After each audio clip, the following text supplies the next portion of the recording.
High friends, welcome to our channel कोविल study. तो आज के আমরা ক্লাসিফিকেশন অফ প্ল্যান্টের দ্বিতীয় পার্ট নিয়ে আলোচনা করব। তো এর আগে আমরা প্রথম পার্টটি আলোচনা করেছি, তোমরা যদি দেখে না থাকো আমার চ্যানেলে প্লেলিস্ট করা আছে, ওখান থেকে গিয়ে দেখে নিতে পারো। তো আমি তোমাদের আরেকটু রিকল করিয়ে দিচ্ছি কি পড়েছিলাম আমরা যেটা পড়েছিলাম সেটা হচ্ছে সমস্ত যে প্ল্যান্ট কিংডম, সেই প্ল্যান্ট কিংডমকে আমরা দুটো ভাগে ভাগ করেছিলাম। একটাকে বলেছিলাম আমরা ক্রিপ্টোগ্যামস, আর একটাকে বলেছিলাম ফ্যানেরোগেমাস। এই যে ক্রিপ্টোগ্যামস ছিল, ক্রিপ্টোগ্যামসকে আমরা তিন ভাগে ভাগ করেছিলাম। একটা হচ্ছিল থ্যালোফাইটা, একটাকে বলছিলাম আমরা ব্রায়োফাইটা, আর একটাকে বলছিলাম টেরিডোফাইটা। তো এই যে থ্যালোফাইটাকে আবার দুই ভাগে ভাগ করেছিলাম, অ্যালগি আর ফাঙ্গি। তো এই যে ক্রিপ্টোগ্যামস, এই ক্রিপ্টোগ্যামসের টোটালটা আমরা আগের ভিডিওতে কমপ্লিট করেছি। তোমরা যদি দেখে না থাকো তো আগের ভিডিও দেখে নিতে পারো, প্লেলিস্ট করা আছে আমার চ্যানেলে, গিয়ে সম্পূর্ণ ভিডিও দেখে নিতে পারো। তো আজকে আমরা যেটা আলোচনা করব সেটা হচ্ছে ফ্যানেরোগ্যামস নিয়ে। তো বলে দিই, আজকে আমরা যে পার্টটি নিয়ে আলোচনা করবো যে প্ল্যান্ট কিংডমের, সেটি হচ্ছে এই ফ্যানেরোগেমাস।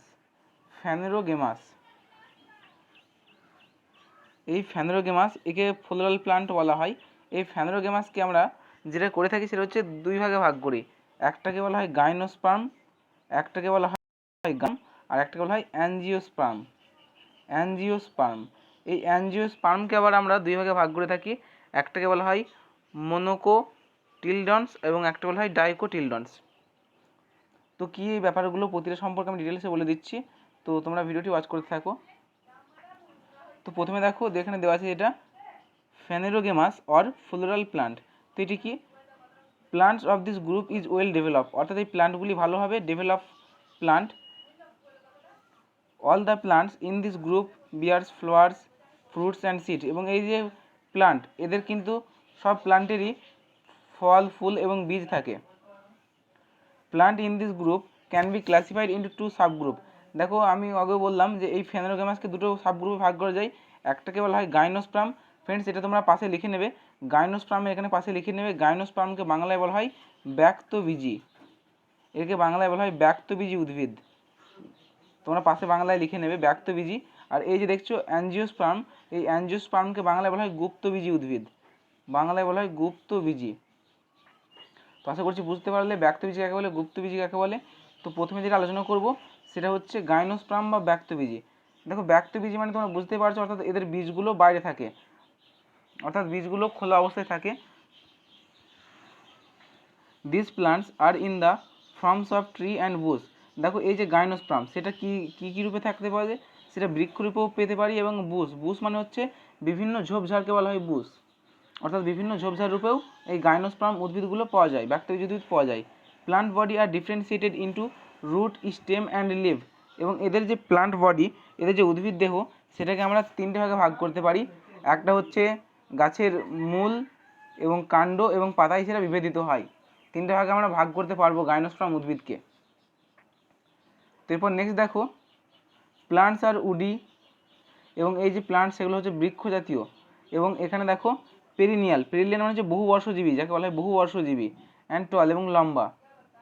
প্লান্ট বিয়ার নেকেড সিড। মনে রাখবে ফ্রেন্ডস, এই ব্যক্তবীজ উদ্ভিদ, এদের হচ্ছে নেকেড সিড পাওয়া যায়, অর্থাৎ এদের বীজের ওপরে কোনো বস্ত্র থাকে না। মানে কি বলবো, মানে ধরো আমের ওপরে, ধরো আমের এটা আঁটি, তো আমের ওপরে যে শ্বাস থাকে এবং সেটা বিভিন্ন আমের যে বাইরে তার খোসা দিয়ে এটা ঘেরা থাকে আমের বীজটাকে। কিন্তু এই ধরনের যে গাইনোস্পার্ম উদ্ভিদ, ব্যক্তবীজ উদ্ভিদ, তাদের কিন্তু কোনো রকমের কোনো ফল সৃষ্টি হবে না, শুধুমাত্র সেই বীজটাই থাকবে। তোমরা বীজটাই খোলাখুলিভাবে দেখতে যাবে, সেই বীজের উপরে কোনো আবরণ থাকে না, তাই এটাকে বলা হয় নেকেড সিড। তো এরপর দেখো, its tap roots are well developed. এবং এটার যে ট্যাপ রুট এবং এদের যে মূলগুলো, সেটা ভালোভাবে ডেভেলপড মূলগুলো। Pollination takes place through air. Pollination মানে হচ্ছে বাংলা হলে পরাগ মিলন। এদের পরাগ মিলনে কিসের সাহায্যে হয়? বাতাসের সাহায্যে পরাগ মিলন হয় এই গাইনোস্পার্ম ব্যক্তবীজ উদ্ভিদদের। এরপর দেখো, the longest plant of plant kingdom sequoia gigantea comes under it. এবং যে লংগেস্ট প্লান্ট, অর্থাৎ সব থেকে যে বড় গাছ, যে সিকুয়া জাইগেন্টিয়া, সেটা কিন্তু এর মধ্যেই পড়ছে। এবং এই গাছটাকে বলা হয়, আমরা জানি রেডউড বলে, রেডউড বা সিকুয়া জাইগেন্টিয়া, এটা হচ্ছে বিজ্ঞানসম্মত নাম। এবং এটাকে আমরা সাধারণত রেডউড বলেই জানি। যে সব থেকে বড় গাছের নাম কি, সেটা হচ্ছে রেডউড, যার উচ্চতা হচ্ছে 120 মিটার।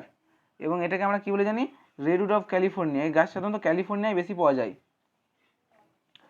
এরপর দেখো the smallest plant is zamia pygmy, zamia pygmaea বা পিগমি, এটা হচ্ছে সব থেকে ছোটো plant. Living fossil of plant are cycas, ginkgo biloba and metasequoia. তো এগুলো হচ্ছে লিভিং ফসিল প্লান্ট। তো ফ্রেন্ডস পরীক্ষা এভাবে আসতে পারে, লিভিং ফসিল কয়েকটি লিভিং ফসিল, যদি এমসিকিউ আসে যে এদের মধ্যে কোনটি লিভিং ফসিল নয়, এরকম ধরনের কোশ্চেন হতে পারে। তো লিভিং ফসিল নয় হচ্ছে ধরুন সাইকাস, গিঙ্কো বিলোবা, কয়েকটি তোমরা উদাহরণ মনে রাখতে পারো এইভাবে। এগুলো হচ্ছে সব লিভিং ফসিল প্লান্ট। তারপর দেখো ginkgo biloba is called maiden hair tree. তো এখানে গিঙ্কো বিলোবাকে বলা হয় মেডেন হেয়ার ট্রি। তো এগুলো সব ফ্যাক্ট দেওয়া আছে, তোমাদের মনে রাখতে হবে। এবং দেখো ovule and antherozoid of cycas is largest in plant kingdom. তো দেখো ওভিউল, এই যে ওভিউল আর অ্যান্থ্রাজয়েড, সাইকাসের যে ওভিউল, ওভিউল মানে হচ্ছে বাংলায় বলা হয় ডিম্বক, বাংলায় ওভিউলকে বলা হয় ডিম্বক। সাইকাসের যে ডিম্বক এবং অ্যান্থ্রাজয়েড সেটা হচ্ছে সব থেকে বড় প্লান্ট কিংডমের মধ্যে। কার? সাইকাসের। সাইকাস আমাদের মধ্যে হচ্ছে সব থেকে বড় হচ্ছে ওভিউল, এটা মনে রাখবে। এরপর দেখো কোরলয়েড রুট অফ সাইকাস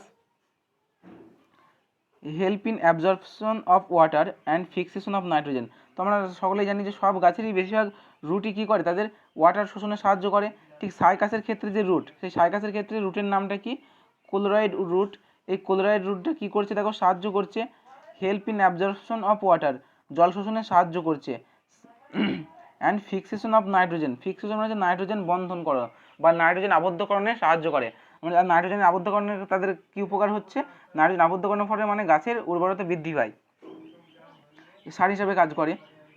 এরপর দেখো the pollen grains of pines are so much in number that later it turns into sulphur showers. তো এই যে পলেন গ্রেইনস, পাইন গাছের ক্ষেত্রে যে পলেন গ্রেইনস দেখছো সেটা কিন্তু অধিক পরিমাণে থাকে এবং এর ফলে এটা কিসে পরিবর্তন হয়? এটা পরিবর্তন হয়ে যায় সালফার সোয়ারে। তো ফ্রেন্ডস এবার দেখো ইম্পর্টেন্স অফ গাইনোস্পার্ম, অর্থাৎ গাইনোস্পার্ম ব্যক্তবীজের কী কী ইম্পর্টেন্ট সেগুলো দেখে নেব। তো কী কী কাজ ব্যবহার করা হয় দেখো, অ্যাজ এ ফুড হিসাবে, ও তারপর উড হিসাবে, পেপার অয়েল, ট্যানিন, রেজিন, তো এগুলোতে সবই ব্যবহার করা হয় গাইনোস্পার্ম, এগুলোতে কাজে লাগে। তো ফুড হিসাবে কি দেখো, অ্যাজ এ ফুড হিসাবে আমরা কীভাবে গাইনোস্পার্ম বা ব্যক্তবীজ উদ্ভিদকে ব্যবহার করে থাকি দেখো। Sago is made by extracting the juice from the stem of cycas. দেখো সাইকাস গাছের যে কাণ্ড, মানে বিশেষ করে যে ফল জাতীয় যে কাণ্ড থেকে, সেখান থেকে কী করা হয়? জুস পাওয়া যায়। সাইকাস গাছের কাণ্ড থেকে জুস পাওয়া যায়, সেটা জুসটার নাম হচ্ছে স্যাগো, যাকে আমরা স্যাগো বলে থাকি, সেটা সাইকাস গাছ থেকে পাওয়া যায়। দেয়ারফর সাইকাস ইজ কল্ড স্যাগো পাম। তো সাইকাসকে স্যাগো পাম বলা হয়। তো সাইকাস গাছ তোমরা যদি দেখে থাকো, তোমরা এতে সার্চ করবে, যদি না দেখে থাকো, আমাদের মানে দেখা যায় না সাইকাস গাছ, তোমরা যদি দেখে থাকো সাইকাস গাছ তাহলে অবশ্যই নিচে কমেন্টে জানাবে। এছাড়া যদি না দেখে থাকো তো গুগলে সার্চ করবে সাইকাস গাছ, তোমরা দেখতে পাবে সাইকাস গাছের বীজগুলোও গুগলে দেখে নেবে যে বীজগুলো কীভাবে খোলা অবস্থায় থাকছে। তো এই সাইকাস গাছকে বলা হয় স্যাগো পাম এবং এখান থেকে জুস পাওয়া যায়, যেটা সাধারণত খাবার হিসাবে ব্যবহার করা হয়। তোমরা স্যাগো গাছ দেখিনি, তোমরা যদি কেউ দেখে থাকো তো কমেন্টে জানিও। তো এবার দেখো wood, the wood of pine, sequoia, deodar, spruce etcetera is used for making furniture. তো এখানে যে এই যে গাইনোস্পার্ম উদ্ভিদগুলো আছে, যেমন পাইন, সিকুয়া, ডিওডার, স্প্রাউস, এই গাছগুলো কি সব এদের যে কাঠ হিসাবে ব্যবহার করা হয়। এছাড়া দেখো ভেপার অয়েল, উই গেট তারপিন oil from trees of pine. দেখো পাইন গাছ থেকে আমরা কি পাই? তারপিন তেল পাই। সেড্রাস অয়েল ফ্রম ডিওডার, এবং ডিওডার থেকে এই সেড্রাস অয়েলটা পাই। And cedarwood oil from juniperus wood. তো এগুলো থেকে আমরা পেয়ে থাকি, তোমরা দেখে নেবে। এরপর দেখো ট্যানিন, ট্যানিন কী কাজে লাগে দেখো, it is useful in tanning and making ink. তো ট্যানিন, যেমন ট্যানিন গাছ থেকে আমরা কালি প্রস্তুত করি, ট্যানিন থেকে আমরা কী প্রস্তুত করি? কালি প্রস্তুত করি। রেজিন দেখো is extracted from some conical plant, এবং এটা কী কোথা থেকে দেখো, রেজিন কোথা থেকে পাওয়া যায়? কিছু কোনিক্যাল প্লান্ট থেকে পাওয়া যায়, যেমন পাইন বলতে পারো, পাইন একটা কোনিক্যাল প্লান্ট, এই ধরনের গাছ থেকে পাওয়া যায় resin. Which are used in varnish, varnish মানে হচ্ছে বার্নিশ পলিশ, এবং একই বার্নিশ পলিশ এই ধরনের কাজে ব্যবহার করা হয়। পেইন্ট। এরপর দেখো resin, is the product of coniferous tree, এবং রেজিন বিভিন্ন কনিফেরাস ট্রি থেকে পাওয়া যায়। তো কনিফেরাস ট্রি মানে তোমাদের যেগুলো বললাম যে এগুলো সাধারণত পাহাড়ি অঞ্চলে বেশি দেখা যায়, পাইন বলো, এগুলো সবই গাইনোস্পার্ম জাতীয় উদ্ভিদ। কনিফেরাস ট্রিগুলো সবই কিন্তু গাইনোস্পার্মের মধ্যে পড়ছে, তো এগুলো থেকে রেজিন পাওয়া যায়। Best example of poly embryony is citrus. তো একটা পলি এমব্রায়োনির বেস্ট এক্সাম্পল হচ্ছে সাইট্রাস। তো পলি এমব্রায়ো মানে হচ্ছে যেখানে দুই বা তার বেশি বীজ একটা মাত্র এমব্রায়ো থেকে উৎপন্ন হবে, তখন সেটাকে বলা হয় পলি এমব্রায়ো। তারপর নেক্সট দেখো অ্যাঞ্জিওস্পার্ম। অ্যাঞ্জিওস্পার্মকে বাংলায় বলা হয় গুপ্তবীজি। পাশে ফ্রেন্ডস লিখে দেবে, অ্যাঞ্জিওস্পার্মকে বাংলায় বলা হয় গুপ্তবীজি। গুপ্তবীজি মানে যাদের মানে বীজটা লুকোনো থাকে, গুপ্ত অবস্থায় থাকে। In the plants of this subgroup seeds are found inside the fruit. এখানে কিন্তু ফলের মাঝে, এখানে মনে রাখবে ইনসাইড দ্য ফ্রুট, ফলের মাঝে বীজ থাকে। আর আগে বললাম তাদের কোনো ফলই উৎপন্ন হচ্ছে না, তাদের শুধুমাত্র ওভিউল থাকছে, মানে ডিম্বক ওভিউল, অর্থাৎ শুধু বীজ থাকছে, সেখানে কিন্তু কোনো ফল থাকছে না। আর অ্যাঞ্জিওস্পার্মে কিন্তু ফল থাকছে, এটা মাথায় রাখবে। তারপর দেখো in this plants root leaves flower fruits and seeds are fully developed. এবং এদের পাতা, ফুল এগুলো সবই ভালোভাবে, ফল সবই ভালোভাবে developed. In the plants of the subgroup there is seed coat in seeds. এবং এদের যে বীজ, সেই বীজের কী থাকে দেখো, সিড কোট থাকে, অর্থাৎ বীজের গায়ে যে আবরণ সেটা কিন্তু থাকে এই অ্যাঞ্জিওস্পার্মের। On the basis of number of cotyledons plants are divided into two category. এবং এদের যে কোটিলেডন, কোটিলেডন মানে হচ্ছে পত্রী বা পত্রীর ওপর নির্ভর করে দুই ভাগে ভাগ করা যায়। একটি বলা হয় মনোকটিলেডন, মানে যাকে বলা হয় একবীজপত্রী, বাংলায় মনোকটিলেডন বলা হয় একবীজপত্রী, একবীজপত্রী বলা হয়। এবং ডাইকটিলেডন মানে হচ্ছে দ্বিবীজপত্রী। তাহলে এই অ্যাঞ্জিওস্পার্মকে আমরা দুই ভাগে ভাগ করছি, একটা হচ্ছে একবীজপত্রী এবং একটা হচ্ছে দ্বিবীজপত্রী। তো দেখো মনোকটিলেডন কি বলছে, those plant whose have only one cotyledon is used. এবং দেখো যেই সমস্ত বীজ, যাদের শুধুমাত্র, যে সমস্ত গাছের শুধুমাত্র একটাই কোটিলেডন থাকে, তাদের বলা হয় একবীজপত্রী। যেমন বিভিন্ন উদাহরণ দেওয়া আছে, দেখো এখানে বিভিন্ন ক্যাটাগরির নাম দেওয়া আছে, উদাহরণ দেওয়া আছে garlic, onion, nut, palm, coconut, date, wheat, maize, bamboo, sugarcane, rice, bajra, oat, এগুলো সবই হচ্ছে মনোকটিলেডন বা একবীজপত্রী উদাহরণ। তোমরা দেখে নেবে ফ্রেন্ডস, এখানে উদাহরণ লাগবে। আর ডাইকটিলেডন মানে হচ্ছে যাদের বীজপত্র তাদের বলা হয় দ্বিবীজপত্রী। তো এগুলো মোস্ট ইম্পর্টেন্ট ফ্রেন্ডস, এগুলো দেখে নেবে। উদাহরণ turnip, mustard, jute, ladies finger, babul, lajwanti, ashoka, tamarind, sunflower, pulses, marigold, lily, lemon, orange, melon, watermelon, gourd. তো ফ্রেন্ডস এগুলো সবই, পটেটো চিলি, এগুলো সবই হচ্ছে দ্বিবীজপত্রীর মধ্যে পড়ছে। এবং এই দ্বিবীজপত্রীর মধ্যে কোনটা কোন ক্যাটাগরির মধ্যে পড়ছে তোমরা দেখে নেবে।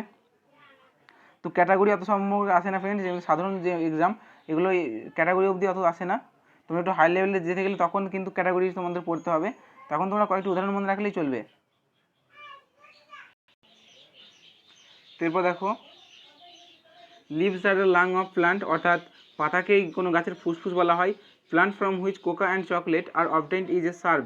দেখো কিছু কিছু গাছে, যেসব গাছ থেকে কোকা এবার চকলেট পাওয়া যায়, সেগুলো কোথা থেকে অবজার্ভ করে দেখো, অবটেইনড ইজ এ সার্ভ। তো ফ্রেন্ডস এই সার্ভ মানে কি, সার্ভ হচ্ছে actually synonym of Bush. Serve হচ্ছে অ্যাকচুয়ালি সিনোনিম অফ বুশ, অর্থাৎ বুশ বলতেও যা বোঝায়, সার্ভ বলতে তাই বোঝায়, মানে বিভিন্ন ছোটো ছোটো গাছ, বিভিন্ন যে ঝোপঝাড়ের মতো গাছ, সেসব গাছ থেকেই আমরা কোকো এবং চকলেট পেয়ে থাকি। এরপর দেখো বানানা ইজ এ সার্ভ। বানানা হচ্ছে একটা সার্ভের মধ্যে পড়ছে, অর্থাৎ এখান থেকে বিভিন্ন কোকো এবং চকলেট পেয়ে থাকি গাছ থেকে। এরপর দেখো trochodendron is a vessel is angiosperm. তো এই যে ট্রোকোডেনড্রন দেখলো, সেটা হচ্ছে ভ্যাসেলস অফ অ্যাঞ্জিওস্পার্ম। তো ভ্যাসেল মানে হচ্ছে পাত্রযুক্ত, তো এগুলো হচ্ছে ভ্যাসেলস অফ অ্যাঞ্জিওস্পার্ম, হচ্ছে ট্রোকোডেনড্রন। তারপর দেখো next pulses are obtained from the family of leguminosae. অর্থাৎ দেখো পার্লস হচ্ছে এইখান থেকে আমরা পাওয়া যায়, এই যে এটার ক্যাটাগরির নাম, এটা একটা ফ্যামিলির নাম পড়ছে লেগুমিনিয়াক। তো এটা দেখো আমি তোমাদের আগেই ছকেও দেখিয়েছি যে পার্লস ক্রপস, পার্লস ক্রপসটা কার মধ্যে পড়ছে দেখো এখানে লেখাই আছে, এই যে নেম অফ ক্যাটাগরি, কোন ক্যাটাগরির মধ্যে পড়ছে, লেগুমিনিয়াক, এই ক্যাটাগরির মধ্যে পড়ছে পার্লসগুলো। এরপর দেখো next from the bark of cinchona a drug quinine is obtain used in malaria. Malaria রোগের ওষুধ তৈরি করতে আমরা কুইনাইন ব্যবহার করে থাকি। এই কুইনাইন ড্রাগ, এই কুইনাইন ওষুধটা কোথা থেকে পাই? বার্ক অফ সিনকোনা, সিনকোনা গাছের ছাল থেকে আমরা কুইনাইন পেয়ে থাকি। ফ্রেন্ডস, এটা অনেক পরীক্ষায় আসে যে ম্যালেরিয়ার ওষুধ তৈরি করতে আমরা কুইনাইন গাছের যে কুইনাইন ওষুধটা ব্যবহার করে থাকি সেটা কোথা থেকে পাওয়া যায়? সেটা সিনকোনা গাছের ছাল থেকে পাওয়া যায়। নেক্সট দেখো, ক্লোরোপ্লাস্ট ফাউন্ড ইন সুগার কেন প্লান্টস শোজ ডাইমরফিজম। ক্লোরোপ্লাস্ট আমরা কোথা থেকে পাই? ক্লোরোপ্লাস্ট দেখো, যেখানে আমরা সুগার কেন মানে আখ গাছে যে ক্লোরোপ্লাস্ট পাই, সেই যে প্লান্ট, সেই প্লান্টটা কী শোজ করে দেখো? ডাইমরফিজম। ডাইমরফিজম মানে কি? ডাইমরফিজম মানে হচ্ছে দুটো প্রজাতির জীব যাদের স্পিসিস একই, মানে যাদের প্রজাতি একই কিন্তু তাদের বিভিন্ন দৈহিক কালার, মানে ধরো তাদের গায়ের রং এবং বিভিন্ন বৈশিষ্ট্য যদি আলাদা হয় তো তাদের বলা হয় ডাইমরফিজম। তো এগুলো কিছু ফ্যাক্ট দেওয়া আছে ফ্রেন্ডস, এগুলো তোমাদের মনে রাখতে হবে।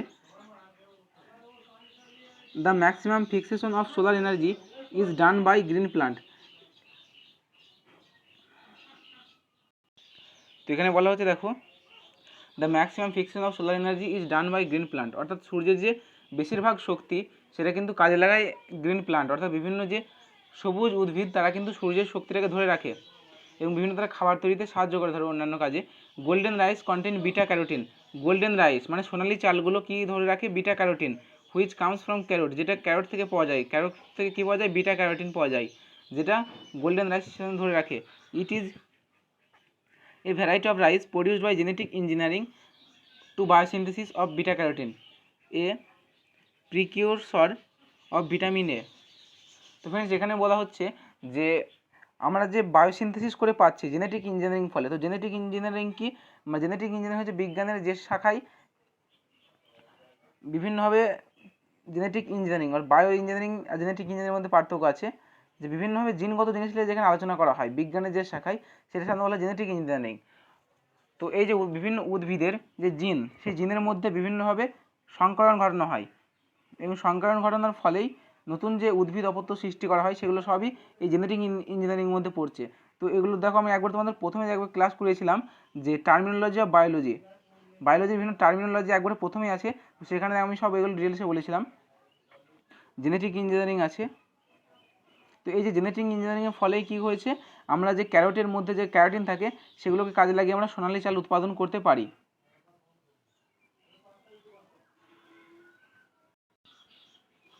এবং এই যে এখানে দেখো গোল্ডেন রাইস হচ্ছে একটা ভিটামিন এর ভালো উৎস।